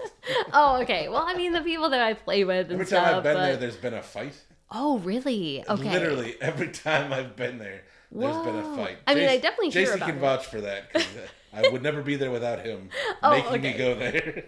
And it's funny, I run into some people that I know from high school, you know, that I see there from time to time. So, but yeah, it's like, aside from volleyball, it's funny, like we got together last week just to go and like practice, and then it turned into just like hang out and have pizza, you know, but they do. Oh my gosh, I love their pizza. Yeah. But yeah, I ran into the bartender there and she's like, I'm so glad volleyball's back, because then it'll be busy again. Like, you miss us, because like I never go unless we're there playing, you know. But that also means you're hanging out at a bar, so coming up through that, because were you playing with Susie's then back through college? Not through college. I was just thinking about this not too long ago. That you've been playing there. It was probably like 13 years ago, 14 years ago I started playing at Susie. Do you date a lot? Not while I was married. Well, right, obviously. But you were married, you didn't get married until 2011. Right, and you were dating your husband in 2008, same age as the MCU. And yes, yeah, that's a good way to remember. Yeah. I dated in But that because you went Let's see, to high school, college, a I little guess bit. that is a really small window, isn't it? Yeah, like 2001 or 2001, 2002 to 8. It's only like 6 years. and then I was married before then too. You got. I was married. Stop it, Jen. Yeah. I was only married for. We were literally married for a year. Now we're. And now then I we're getting left. the dirt. So yeah, that was we met working together, not in like, mental health, but in, let's see, when I was in my, now I gotta remember, master's program. Yeah. So I think, right, or late college master's program. And then we only dated for, let's see, maybe a year-ish, then got engaged and got married right away. Big. It was a mistake. At the time, I felt like I was young and dumb because I think I was like 24. Wow. Yeah, and so there was a lot of things that like came up during that short marriage that I'm like, this was not what I signed up for. This is not what I wanted. And there were some things that I'm like, this is not what a healthy relationship should be. Yeah. And so, yeah, within a year, I was like, I can't do this anymore. Is that one of those things where they didn't kind of come up during dating, especially because you dated so short? It was so short. I Yeah. think that was the biggest issue. Yeah, because I didn't really know. And there was... Well, it's tough to get to know somebody like that, like, in general, because I feel like at 3 months it starts evolving, and then at a year, but then at 5 years, like, because people are ever shifting, right? Oh, yeah. And like, I said before we got on, you hope to evolve as a couple, but that doesn't necessarily always happen, and then that's okay. Sometimes it doesn't happen. And there were definitely a lot of complex family issues on his side of things. Yeah. I mean, mother-in-law, like you hear about like mother-in-law from hell or whatever, like it was pretty rough. And there were definitely notes. Like, I've already done this with my dad. Yeah. Let me start writing your family notes. And fix you guys. Maybe that would have changed. I doubt it. But yeah, and there were definitely like looking back, being a fully developed brain, being able to look back then, there were some red flags, but I think just being so young and like you get swept up and then, well, there's this romanticism of the whole thing too. Oh, That absolutely. I feel like we forget in retrospect. Mm-hmm. But like, sometimes it's just fun to get carried away and you hope it'll work out. Yep. And then when it doesn't, you're like, oh, shit, that didn't work out at all. Yeah, and then it's like, oh boy, wow, okay, well, that was something. So and then after that, you're single again. So. And that was when like John and I reconnected. Yeah. So and then we dated for a while and then got married like 3 years later. So. Yeah. So because you said you and your first or your ex-husband. Oh, I'm sorry. Yeah. Because you guys had dated before you were married. Was that in high school, like in college. In college. Yeah, young college. Yeah. And it didn't work out then. Yeah, I think it was like I think back then it was like, he was afraid of commitment. Like the commitment and stuff in college. Was he like just stereotypical like that? No, I don't think so. I think it was just like, in my mind, I'm like, I wanted it to be more serious than it was. Yeah. And that maybe he wanted and was ready for. So, we just kind of went our separate ways. So when you guys reconnected after your initial marriage, did everything just kind of fell and worked out then, right? Yeah. At least for as long as it did. Mm-hmm. Because like the friend piece of it wasn't ever... Like, it didn't feel any different. Like, I felt like we got along really well. Sure. We had some interests together. And, like, it just felt pretty easy, easygoing. So, yeah. And then, it just went the way that it did. So, but, I'm glad that it happened because obviously, like, I have a son out of it and he's amazing. And your son's old. He's 11. That's crazy. Yeah. That's old. He's in 5th grade. I can't believe it. Like... Yeah. Luckily, he's in a K through 6 school, so he's not going off to junior or middle school. Oh, really? Just yet. So, yeah, he's got another year, which is nice. Then he's only in middle school for 2 years before high school. Is that nice? I don't know. Well, okay, so we're in Yorkville. We're in the Yorkville School District. I mean, technically, Montgomery, but Yorkville School District. But so they have a weird system where it's like some schools are K through 6. Some are like K through 3, and then they have an intermediate school for like 4 through 6. I cannot for the life of me figure out why some are 6, 7, and 8, and some are just 7 and 8. Right. Well, yeah. So the middle school, Yorkville Middle School, is only 7 and 8. And then before then, anything through 6 is the intermediate school. So for kids who go through K through 3rd grade, then they have to go to the intermediate school, which is 4th through 6th grade. And then they go to the middle school, which is 7 and 8. And then they go, and I'm like, I that's like a lot the of K through transitions. 3 and 4 through 6. 7 and 8 seems stupid. Yeah, they're That just should the be middle 7, 8, school and 9. itself. And then In high finishing it out. school, yeah. Yeah. It's Well, and then they definitely have way a too many freshman schools. academy too. So it's like Jesus their Christ. separate building is the freshman academy. Yeah. So, but if they have different classes, then you have to like walk across the street to go to the main school, like high school. So Sounds ridiculous. it does, yeah. It's kind of nuts. So Yeah. So right, and that's co-parenting is important. Just because I know you both, I feel like you guys are good co-parenting. yeah, I think we both really try. Like we have an interest in maintaining that and being polite and and It's especially important for around your son, yeah, that's the biggest thing we want to It's so support him. uncomfortable when parents can't get on board with the best thing for your child. Yeah. Like if there's ever time to set that ego aside, at least in this situation, Yeah, this is the time, man. Like definitely. are you looking forward to dating again? Buddy, it's different out here now. I don't know how to answer that. I'm like, I don't want to like hurt anybody's feelings if certain person listens or whatever. I don't know. Like you have I an feel bad. ex-husband. I do have an have two. ex-husband. Yeah. Mm-hmm. You're collecting them at this point. Oh gosh, this is so embarrassing. Nothing like being 42 and working on your 3rd marriage. Oh, thanks a lot, Tim. I feel so good about it. At least There's some shame there. At least somebody loved you. That's people. true. Yeah, that's I can't true. even get one person to look at me. I will say, because obviously, there's a path that led to divorce, right? And Sure. it's been a long time from, feeling those sparks in that love and, being wanted and all that again. So, yeah, I would say I am looking forward to that. I hope that I can, I don't think continue that. Maybe I'm oversimplifying or just being insensitive. I don't think that's a knock on somebody else. Yeah. Because I love that man also, and I would hope that he would feel just as excited as well.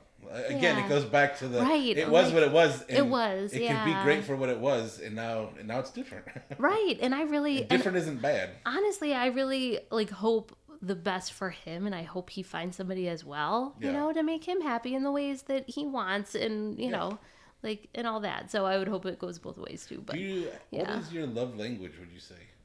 oh, I am a lot of acts of service. Yeah? That's number one. Number one? I'd say. Yeah. Is it your biggest? Do you have another one, or is that your main one? That's probably my main one, and then quality time. Yeah. Yeah. So those are big ones, I'd say. Yeah. I mean, it makes sense. Mine is words of affirmation. Oh, I yeah. presume that nobody wants anything to do with me 100% of the time. Oh, I don't know if geez. you've noticed. Yes, I have actually. So I need somebody every 5 seconds to be like, hey, you're doing pretty good. You're man." doing a great job. Tim, you're doing great. Appreciate it. But it's weird when you start exploring that, or even trying to think of what do you need realistically, especially because usually you don't, if you're not aware of it, so you don't know what you're missing until you've seen it. Right, like we were talking about before. Yeah. Uh-huh. Yeah. Yeah. So it's I know what, and I know what it has looked like in the past, and I know what I want and need out of a partner too. So, and it's also how do I also get some of that from other relationships that I have with people to kind of fill that cup when I am alone. Now that's important. Yeah. Because I do feel we as people want our partners to wear way too many hats. Yeah. And it can really get unfair. Oh yeah, 100%. You're putting so much on them, or feel like so much is being put on you. I've always been a huge advocate of just conversation. It's the only way I'm going to know where you're at and you're going to know where I'm at, is to just talk about it. even if it's like ripping a Band-Aid, just say it. We'll work through it after it's out. Yeah. I'm not gonna react to what you're saying. Let's spit it out and then we'll wade through it, because I have a tendency to be pretty sharp, or to say things, and then when they're said back to me, I'm like, that's not what I meant at all. Because you know how they're going to be taken. Yeah. And so I'm like, let's just throw it out there, and then together we'll kind of wade through it and see what it actually means. But it's hard to find another soul that kind of sees it that way, right? Right. Yeah. Well, and there's so many things that feed into like who you are as a person. As you know, you've talked to a lot of people and learned a lot of their backstories and where, how they grew up and how they communicate and all those things. So, but yeah, I think definitely I've been leaning into like my relationships with my friends a lot. Yeah. And through volleyball, like I've met a lot of people too doing indoor this year. But there are definitely some really important people in my life that have been pretty constant over the years that have really helped to ground me and help me to feel loved and, like also given me strength to be able to get through all that, and also to recognize that like I do deserve good things too. And it's okay to like be selfish in a good way and know that like, it's that acknowledgement of like, it was what it was. It was good for how long it was, but things kind of look different now, and I need different things. And he needs different things than what we were able to do for each other. But so. We're men. We suffer. We suffer with what we're given. We hope for the best and settle for whatever. Yeah. I'd be curious, because we've kind of covered that you were always felt like a fly on the wall type or a quiet type in general. But your job and just the way you carry yourself in general, you can tell now that you're social. I feel like you could sit down and talk to anybody because it's your job. But do you consider yourself an introvert? It depends. Yeah. Like so that's kind of what I feel, because I feel like I could wear both hats. Where I'm like, I consider myself very introverted. Like, yes, I do this show and I have the job that I have, and I can go out and make a scene and talk to anybody and control a room and whatever, be on or whatever that means. But I consider myself very extroverted, where like I need a lot of time to recharge. I need a lot of alone time, and like pulled back where I don't feel like I'm on all the time. That's where a significant other is very important for me, is where I feel like I can turn off and just kind of be present in that. Right. That's what's always missing from my sad life. Oh, no. But do you feel similar to that, or? I do. Yeah. It's like, I see myself differently in different settings. Right. So yeah, obviously the job, it requires a lot of, being present and conversation. And a lot of times that really energizes me, but I think I am more prone to enjoy small group settings, or like more one-on-ones with people when I'm in a group, even though they're friends of mine. Like, say I'm part of this like big friend group. And so when we all get together for like someone's birthday or like we all go out, I tend to pull back because like that's not my most comfortable environment. That's funny, because similarly, even if we're in a big group, like if we're at a party or doing something, I'll still be off to the side. Well, me and Jason will be off to the side, because I also prefer like 3 or 4. Yeah. I prefer even numbers. Oh. Which is a weird thing. Okay. But I just feel like it feels right. Okay. But otherwise, I like one-on-one stuff, because I'm also like I'm 100% can just sit in silence and just be around.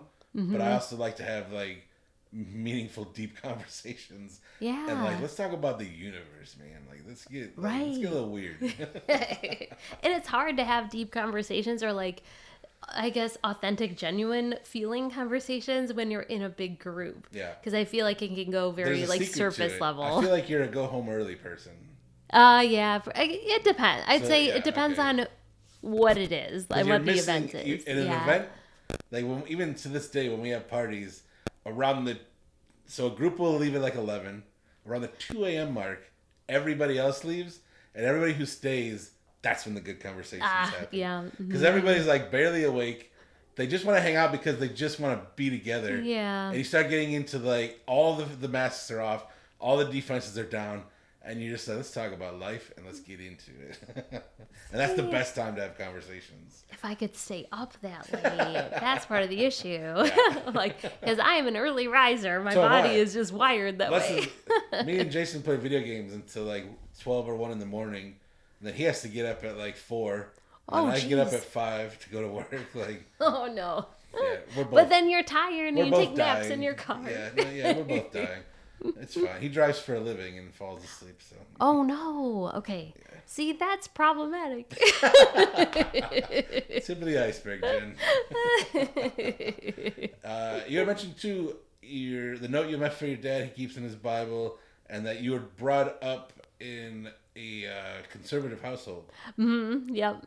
Are you still religious? I am. I'm very involved in my church, actually. Really? So yeah, I attend a Community Christian Church in Aurora, and I've been with Community Christian for, oh gosh, I don't even know. Let's see. Like that's where Alex and Christian went. I can't remember now. Because they came up through. He was in Aurora. Alex came up in Oswego, but they went to church in Aurora. Well, see, there was a branch of the church that was the Montgomery campus that was behind my parents' house. Oh, so nice. In Seasons Ridge, we just walked across the field and there it was. And funny story, before that became the church, when I had friends over, I think it was in junior high. It was for my birthday. There were a number of people. I can't remember exactly who was there. I remember Walsh was there though. And a few of my friends, I convinced them that was a morgue. Because it was like an old building and like not much activity. And so I was like, let's walk over there. I'll show you. Like, go look in the windows. Who thought that Jen was a little prankster? That's hilarious. So that was really funny. But yeah, so then the branch moved in there. And then so because of proximity, I was like, hey, let's go check it out. So at that point, I think I was in college or my master's program or something. So I just started going here and there. And then I had moved away for a bit, so I got out of it. But I came back to it when my son was about 2, because like I recognized as a kid growing up in the church, sure there were things that I didn't like, and still like just some of the structures that are in place, some of the things I don't always agree with or align with, but that's why I'd be curious, like, because going and belonging to a specific church. It's so easy to have faith on your own, and you can have your individual relationship and do whatever you want to do.